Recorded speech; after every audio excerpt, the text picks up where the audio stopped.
President Ziaur রহমানের ৪৪তম শাহাদাত বার্ষিকী। আপনারা দেখতে পাচ্ছেন জিয়ার মাজারে এই মুহূর্তে নেতাকর্মীদের উপচে পড়া ভিড়, সেটি কিন্তু আমরা লক্ষ্য করতে পেরেছি। এবং মিছিল কিন্তু আসতেছে বিভিন্ন ব্যানারে, বিভিন্ন ফেস্টুনে কিন্তু জিয়ার নামে স্লোগান নিয়ে কিন্তু আসতেছে। যদি একটু জানিয়ে রাখতেছে, বাংলাদেশের সাবেক প্রেসিডেন্ট যে জিয়া প্রেসিডেন্ট এবং স্বাধীনতার ঘোষক, মুক্তিযুদ্ধের অন্যতম সেক্টর কমান্ডার শহীদ প্রেসিডেন্ট জিয়াউর রহমানের ৪৪তম শাহাদাত বার্ষিকী আজ ১৯৮১ সালে ৩০শে মে চট্টগ্রাম সার্কিট হাউসে দেশি বিদেশি চক্রান্তে সেনাবাহিনীর কিছু বিপদগামী সদস্য তাকে হত্যা করেছে। আমরা যদি একটু লক্ষ্য করি তাহলে দেখতে পাচ্ছেন যে পুরো মাজারের এরিয়াতে কিন্তু এই মুহূর্তে যেই নেতাকর্মীরা এসে ঢল করেছে। আমরা দুজনের সাথে একটু কথা বলার চেষ্টা করব।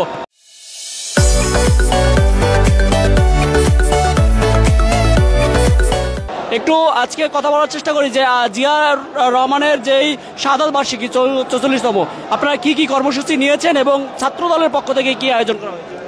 আমরা আজকে এখানে এসেছি বাংলাদেশের স্বাধীনতার ঘোষক শহীদ প্রেসিডেন্ট জিয়াউর রহমানের ৪৪তম মৃত্যুবার্ষিকী উপলক্ষে এইখানে মাজারে আজকে দোয়া হবে এবং মোনাজাত হবে, শ্রদ্ধা জানানো হবে ছাত্রদল, যুবদল, স্বেচ্ছাসেবক, বিএনপি অঙ্গ সংগঠনের পক্ষ থেকে।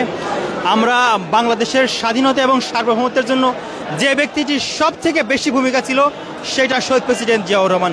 শুধু উনিই নয়, জিয়া পরিবারের প্রত্যেকটি সদস্য বাংলাদেশের স্বাধীনতা এবং সার্বভৌমত্বের জন্য অত্যন্ত প্রহরী।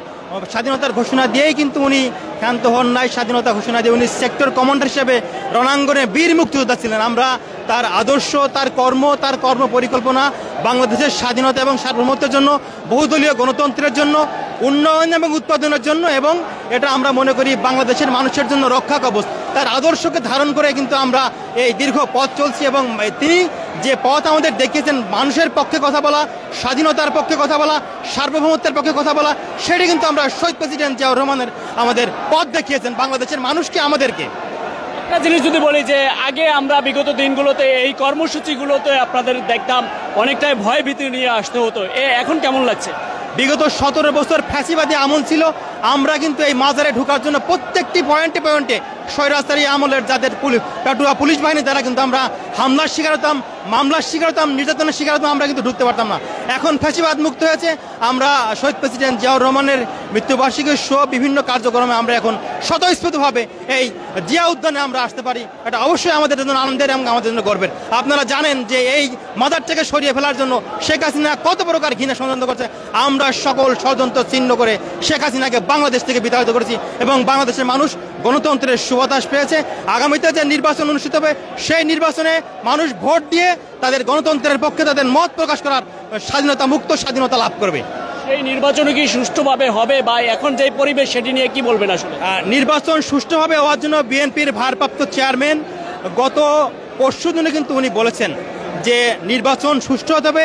উনি কিন্তু বারবার বলছেন যে আপনার ভোটটা আপনি যে বিএনপিকে দিবেন তা নয়, আপনার ভোটটা আপনার যাকে পছন্দ আপনি যাতে তাকে দিতে পারেন, সেই পরিবেশের জন্য বিএনপি কাজ করতে চায়, তারেক রহমান কাজ করে যাচ্ছে। এবং তার নির্দেশনা মেনে ছাত্রদল, যুবদল, স্বেচ্ছাসেবক দল সব অঙ্গ সংগঠন রাজপথে থাকবে, মানুষ যাতে তাদের ভোটের অধিকারটাকে ফিরে পায় এবং ভোট দিতে পারে।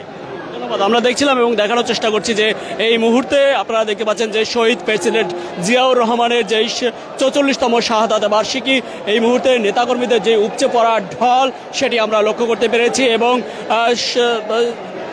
প্রেসিডেন্ট জিয়াউর রহমানের যেই মাজারে ফুল দিয়ে বিভিন্ন অঙ্গ সংগঠন শ্রদ্ধা জানাচ্ছে। আমরা দেখছি যে গয়েশ্বরচন্দ্র রায়, মির্জা আব্বাস সহ স্থায়ী কমিটির সদস্য, বিভিন্ন সিনিয়র নেতৃবৃন্দরা কিন্তু এই মুহূর্তে রয়েছেন এবং ফুল দিয়ে শ্রদ্ধা জানাচ্ছেন।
রিপোর্ট তিনিও কিন্তু রয়েছেন, বিএনপির স্থায়ী কমিটির সিনিয়র সদস্যবৃন্দরা রয়েছেন সালাউদ্দিন আহমেদ, রয়েছেন মির্জা আব্বাস, গয়েশ্বরচন্দ্র রায় সহ আমরা আমানুল্লাহ আমান সহ বিএনপির যেই সিনিয়র নেতৃবৃন্দরা তাদেরকে কিন্তু আমরা দেখতে পাচ্ছি।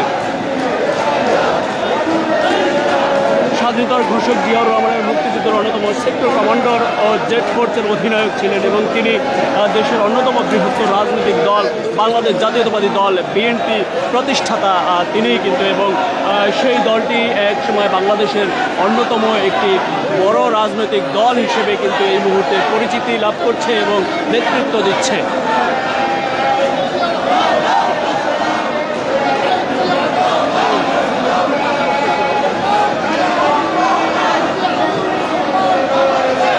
বিভিন্ন অঙ্গ সংগঠন থেকে আট দিনের কর্মসূচি পালিত হচ্ছে। এর মধ্যে কিন্তু রয়েছে সভা, পোস্টার, বিশেষ প্রপত্র প্রকাশ, কালো ভ্যাজ ধারণ, কালো পতাকা উত্তোলন, জিয়াউর কবরে ফুল দেওয়া, সূরা ফাতিহা পাঠ সহ বিভিন্ন কর্মসূচি কিন্তু নেওয়া হয়েছে ইতোমধ্যে।